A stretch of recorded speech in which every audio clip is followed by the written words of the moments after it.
Magrat is arguably one of the best, if not the best archer in Call of Dragons right now, and maybe she gets dethroned in G4. But what we're going to be doing today is discussing her skills, war pets, talent pages, pairings, all of that jazz for her. However, this is going to be the archer guide. So if you're one of those players trying to find some information about Mage Magrat, you can check out another video. Just search it on the channel. I do have that already out. Or you can look at someone like Guns. Guns is more of a mage main, so I would trust a lot more of his information than mine, because obviously he's going to be living and breathing mages compared to me living and breathing archers, right? So with that said, what we're going to do today is just discuss archers with Magrat, the best pairings, what I've tested, even with artifacts. We will go a little bit deep diving into those moments, and I will show you 3 different talent pages that I've used and what I have had greater success with compared to the others, right? So first things first, Magrat, her first 3 skills that we're going to discuss, because those are where all of her power is. The first skill is the variable healing skill. So basically, every time you launch a normal attack, you're going to be healing your march with variable healing. This is basically life steal in the game. So basically, you're dealing so much damage and you're healing a percentage of that back. You can click on the variable healing just to confirm how this fully works for you guys that like a little bit more info. But basically, once you get 5 triggers of variable healing, so you've healed 5 times, your next normal attack damage is going to be dealing 450% more damage. I know people might not think this is a lot of damage, but I'm telling you guys, when you are hitting people for 5k or 3k, 3k, 3k, and then next minute out of nowhere you hit them for like 43,000, you're going to be wondering how the hell you've done that, and it's all because of the 450%. So really good skill. This is what makes archers as well as Magrat really, really powerful. Moving to our second skill, whenever you are healing or variable healing through her skill, you have a 30% chance to also gain 40% attack for 3 seconds. This is important because it is going to obviously matter when we discuss her pairings, but in the future, you need to look out for more archer heroes that could be delivering variable healing or healing to actually pair with Magrat and could bring her back into the light if she gets outshined from any of the newer archers that come out. The final skill is a nice and easy passive based skill, so we've got 15% normal attack damage and 20% HP bonus, so a really good amount of stats there. And to be honest, the HP bonus is really good, allows our archer units to take more damage because they've got more health, which is really, really important to allow her to have a really good troop count, right? The final skill for Magrat is a garrison-based skill. So if you're garrisoning in a city or stronghold, you also are going to be receiving healing and an attack bonus for 5 seconds. So that's just to give that one out there. When you awaken her, you don't get too much. You will increase, though, the amount of damage, right? It's going up from 450% to 500%. So you're getting a 50% increase, and I honestly don't know the big difference on this, right? Like, I honestly cannot guarantee you what it is. I would have to do some super massive calculations, but from what I am going to tell you in my video, it is not worth it if you are only playing Magrat for open field marching, guys. If you're a T5 player, open fielding, and you're a rally or garrison leader, you will need to obviously awaken this hero so you get these stats and obviously the extra bit of damage involved, right? If you're in open field like me, I am going to tell you 5551 is the way to go. Even 5511, you'll be surprised on how good this hero actually is compared to other heroes in the game. So definitely want to look out for. Now, we'll go through her pairings. Pairings is going to be the easy part because it's only, I would consider, 3 different heroes you can technically pair with Magrat to get some decent actual luck, with one honorable mention, which we're going to mention first, which is going to be the Hosk, right? Hosk is pretty darn good. I'm not going to lie. Hosk is a really good matchup with Magrat, especially if you do not have a Zadar or any other hero that I'm about to mention to rock with her, right? Hosk is just going to give you a shit ton, guys, a shit ton of stats. a massive amount of stats, especially when you're going into the defense or normal attack damage bonus. The 40% is crazy with Magrat, and that's why it's really nice. You're going to get some extra capacity bonus. It is what it is, right? And obviously getting the extra crit on the normal attack. So not too bad either, right? So you can see why Hosk works really well, why he's an honorable mention. So the first hero, we're just going to throw her out the way because everyone is going to sigh and obviously knows it's Zeta, right? Zeta is the main one. Magrat, Zeta came out together. Match made in heaven. Nothing going too crazy in Zeta. The reason this works, she's again a passive-based hero like Magrat. So everything is to do with extra normal attack damage bonus. Whenever she is dealing damage, she's going to be able to receive the more healing as well. It's just kind of crazy, right? This hero, I'm just going to be honest, she's kind of crazy with your Magrat. But if you don't have a good Zeta and you're looking for two other archer heroes that could potentially work with her, the best one that I would recommend is Freygar. Honestly, Magrat Freygar was a surprisingly crazy good. Crazy good, especially if you're looking for a match that even is a PvE based match. Like Magrat Freygar was outperforming my Syndron and Freygar in Behemoth raids. It is crazy how much damage Magrat and Freygar do pump out together in a raid.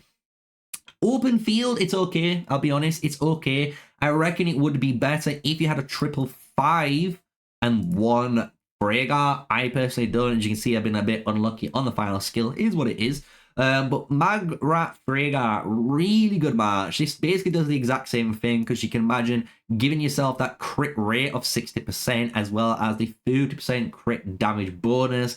It is a nasty combination with Magrat. So it's nice and easy to understand and you can just kind of cook with this match. The only other option I'm going to suggest, and this is honestly below those two, right? So if you don't have a Magrat Zeta, Magrat Freygar. If you don't have a Magrat Freygar, what I'm actually going to recommend is Kanara. And a lot of people will be like, wait, what? But Magrat and Kanara was very surprising for me, right? Because you can run Magrat still as the primary hero, have that precision tree, so you got the best kind of tree and damage dealing tree in the game. And with the Kanara, you're also gaining a nice damage reduction on the march, which is great, as well as 1400 damage factor.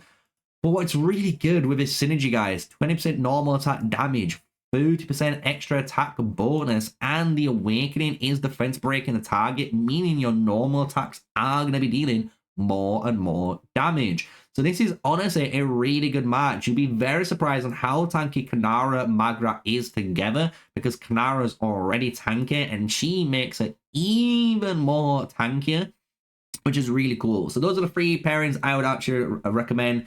Magrat Zeta, Magrat Freygar, and then finally Magrat Kanara.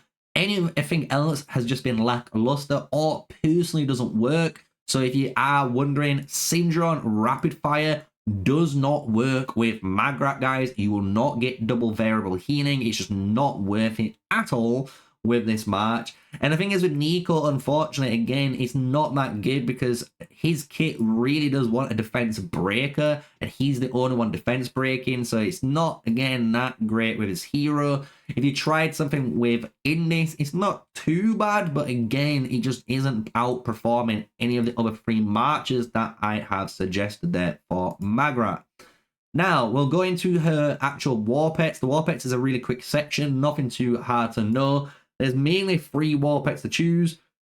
Sand Lizard is going to be the one that's easiest to know. It's basically allowing you to heal even more, giving you longer sustain and being able to, you know, survive longer in the open field, giving you better reports. But a lot of people don't like it. I'll be honest. A lot of people don't like the Sand Lizard because they've already variable healing and of the talent pages. And you'll see what they mean by the talent pages in a moment. But on top of that, you know, you could be running like the mage one. You don't need Sand Lizard for the mage one, for example, right? So if you don't want to run a Sand Lizard and you don't want the staple of a safe option, there is 2 that I'm going to recommend.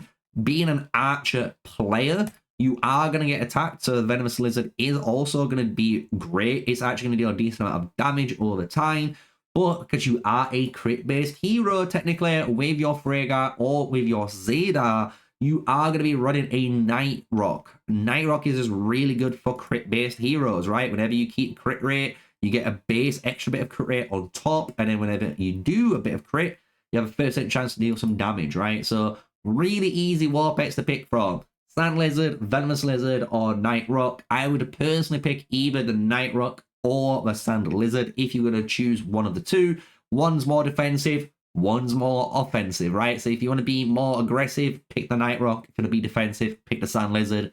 Hopefully that answers your comment before you even ask it away.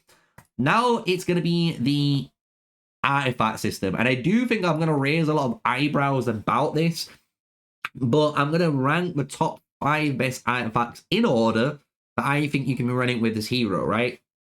Number 5, straight away, Rattle Spear. It's okay. I'll be honest. It's okay with the March. I tried it. Defense breaking the target isn't too bad if you do have someone set up to do it, like a Kanara. Not too bad. It deals a decent amount of damage, but it, again, isn't the greatest combo with this March. Going into the next one on here is going to be your Shadow Blades, right? Shadow Blades, I will tell you now, level 5 will beat anything on this list. I'm just going to tell you now. If you have a level 1 or level 2 artifact that's above this rank, you know, in rank 3, rank 2, or rank 1 position, your rank 5 Shadow Blades are going to do better. Why? It's as easy as the damage taken and the damage dealt bonus, guys. It's so easy to obtain this and max it out. It gives you a massive advantage having this 5% and 5%. Comparing it to all the other skills that might be 1.5% or 3% if you, again, level 1 or level 2. Now, if you have a level 3 artifact of any of these next 3 artifacts, it will beat the Shadow Blades. And the first one, which I really like, is going to be Viola's Bow. Viola's Bow is absolutely cooking, man. And this is, I think, on a lot of people's sleeper radar. You're getting over 50%, guys. 50% extra unit HP, which is cracked. Especially if you've got this level 3 or above, you can see why this is more of an advantage, giving you 3 and 3 or 5 and 5%. Again, it is crazy good. However, mine is at level 2, and my level 2 Terminating Arrow or level 2 Viola's Bow was losing to the Shadow Blades, but only just. It was literally only just losing to it, and that just showcases the power of that HP. Honestly, the HP is cracked on this artifact. The next best artifact, and these are going to be the top 2, and it depends what you want to do. And you can imagine one of them is going to be the Gilded Crossbow, and the last one is Heart of Kamase. I honestly can't argue which one is the number 1 spot. I'm going to be honest. It's so close between both of these artifacts. I think I need more archmains maybe in a Discord call, and we kind of talk about it and just go between, you know, bouncing off each other, because this is crazy. The Gilded Crossbow is so good for the March, not even because of the Glittering Bolt. I'll be honest, the Glittering Bolt is okay. It's nice. It's fine. The real power on why this actual artifact is so good for your March is the bottom part, the effect of enemy HP bypass. This is crazy. The fact that this keeps adding on as well, and you get a maximum up to 7% bypass. With your actual talent page, you're going to have, I think, around 9% HP bypass. That is what's doing the damage. That plus the 62% attack, and then obviously the damage taken and damage dealt. But again, I would recommend personally a level 3 one of these, right? You want to be 4.5% on your damage meter, because that means you're only 0.5% below a level 5 Shadow Games. And you'll notice at level 3, you will outperform this artifact, because you have just a little bit less, you know, raw stats, but the additional effect is what's carrying you so much more in this artifact. The Heart of Kamase, though, again, is the exact same thing, but it's the defensive option. And I personally want to say this is number 1. I honestly do. And a lot of people might be raising their eyebrows, but honestly, Now this is out there with your Magrat and Zeta or Magrat Frega, you name it. This is so good for your March. 62% worth of defense stats is no laughing matter. And then if you have this thing leveled up, look, mine's giving you 18% worth of stats here. But again, level 3, guys, 22%. And if you have this level 5, 30% attack, 30% normal attack damage. This is both an offensive and a defensive option for your Magrat. And on top of this, as you can imagine, this is going to empower your Nico Canara, your Syndron and Frega, whatever you're running as other Archer Marchers, this is buffing them as well as your March, which is just crazy. And this is what actually does give you some real advantage on the open field. So I don't know which one's the best one out of these two, but if you are looking for artifact choices, hopefully I've explained all of the different artifacts there for you. If you are not one of those guys that has any of those legendary artifacts, the only thing I'm going to recommend to you guys, honestly, is either the Dagger of Betrayal, just because this is a really good effect, 8-second cooldown, but the march speed is where it's at. For free-to-play players, you want to get in and out of fights as fast as possible, because you're going to get fucking melted otherwise, right? So this is honestly very surprisingly good. If you don't have any of the other artifacts I have already talked about, you want to pick Dagger of Betrayal or maybe Heart Piercer. Apart from that, I would not recommend anything else. Some people are probably wondering Goldcrest with the Magrat Frega. You could, but again, I've just seen way better results with the Heart of Kamase, Viola's Bow, or Gilded Crossbow. These three have been way better when it just comes to giving me better reports. So those are all the artifacts that I would recommend and give you a deep dive explanation on with Magrat. So to finish off the whole thing, we're going to do 3 talent builds. They're not going to be as in-depth, but I will explain these out. This is the first build that I have been running this season, and it's been a little bit lackluster, I'll be honest. It's a little bit lackluster. It's been okay. But I think there's better ones, and you'll see why. The one thing with this whole page is what to do with the last 2 points with your skills, because the whole method to the madness on this is you're going to go up the precision tree, you'll grab your invincible, you'll grab your cool under pressure, you'll get your 2 crit marks, and then you'll get Mark of War to start up. Some players are taking Mighty Slash. You can see over 48.3% people are taking this. I wouldn't. I'm not gonna lie. I would not. Again, this is pointless to our March. This is not helping us at all, because we don't really care about launching additional normal attacks. By launching an additional normal attack on a turn, we don't get any benefits. We don't heal anymore. We're not really dealing any potential extra damage compared to actually just hitting them as hard as possible with each individual attack, which what Magrat is really trying to do. So what we did afterwards is obviously get Mark of War. We put 5 points into Dedication. This is going to give you 150 healing potentially when you're doing attacks. And then 5 on 2.5% attack, 5 point on 15%. And then, like I said, 2 points here. Where to put the 2 points, it's up to you. I've been trying everything each season so far when I've been able to change these talent pages for some gems. I've tried alert, it's been okay. I've put 2% here, it's been fine. I've even put 2 here to give me 4% march speed, it's been okay. I don't think there's any good suggestion to put the 2 points. Put them where you want. As long as your tree looks like this, you're good as golden, right? This has been an okay tree. I'm not gonna lie, I don't know if it's been any better than the next 2 trees, I'll be honest with you. Because the next 2 trees, I have definitely outperformed it using this tree.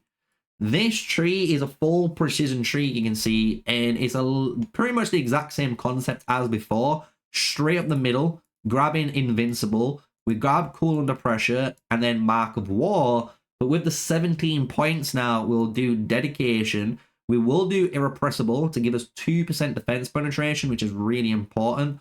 And then to finish things off, we'll get the 5 extra, movement speed here, so it's 10%. And then putting 2% on hero skill damage taken just helps us just reduce any potential AoE from mages and just AoE skill damage in general, right? So it's a nice little bonus. So I do like this page. You can change these 2 points again where you like. If you prefer it going over here, it's up to you. I'm not going to scream at you, but this is like the full precision tree. I do know from my past experience, this tree has been performing better than this tree. That's what I've been feeling so far. I could be wrong, maybe I'm just playing wrong, but at the moment, this full precision tree is doing better. Next season, I am going to be running this tree though. This is a brand new marksman tree for Magrat, and I actually think this is the secret.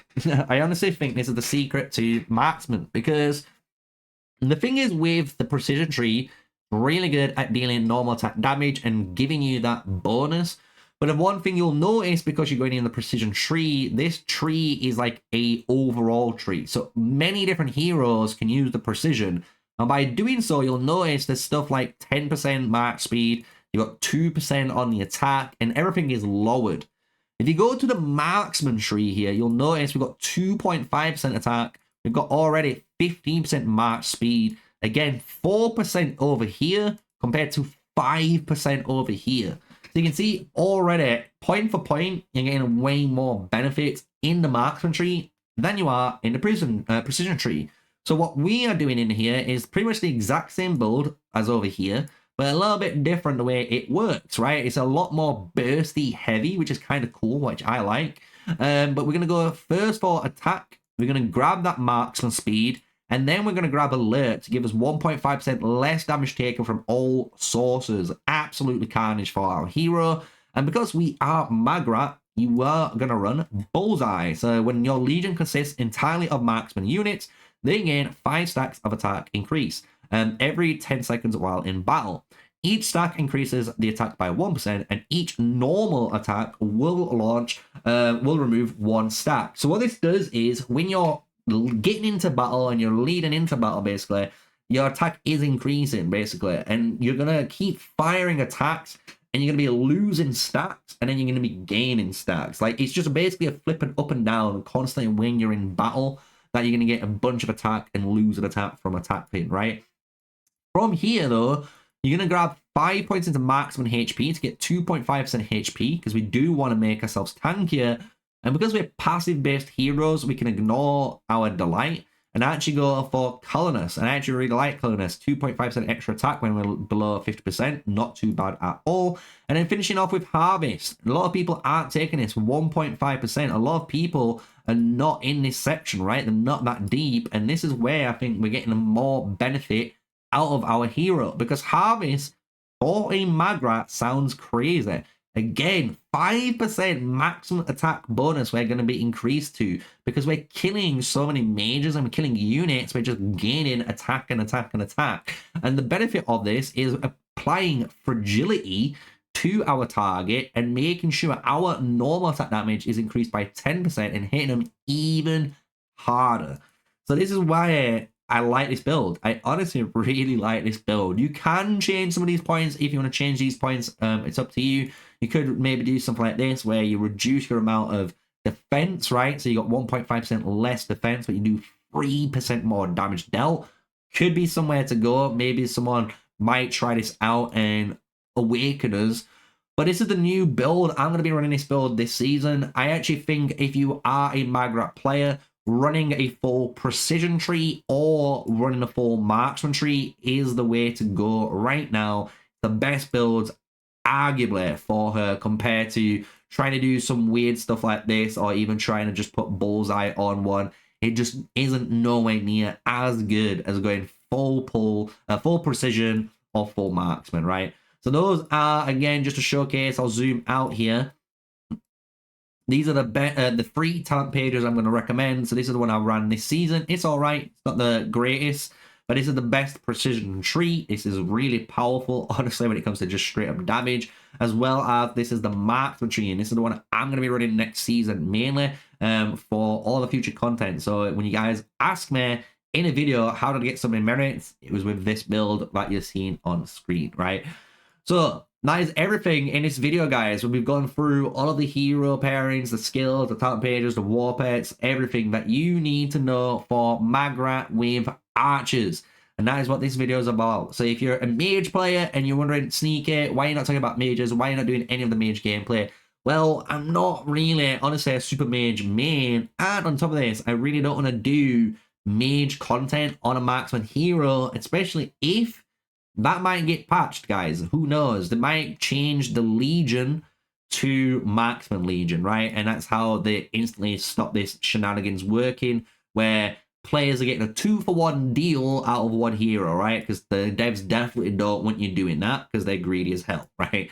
So until the next video, if you enjoyed my Magrat guide here, an info guide, full guide, whatever you want to name it, right? All of those jazzers guides. Special like, comment, and subscribe. Name's MrSneakyy, the one and only. We've been doing Call of Dragons content here since it launched back on server 4. We're past over 700 days, and it's been a blast. So until the next one, you know what to do. Stay safe, stay sneaky. Peace out.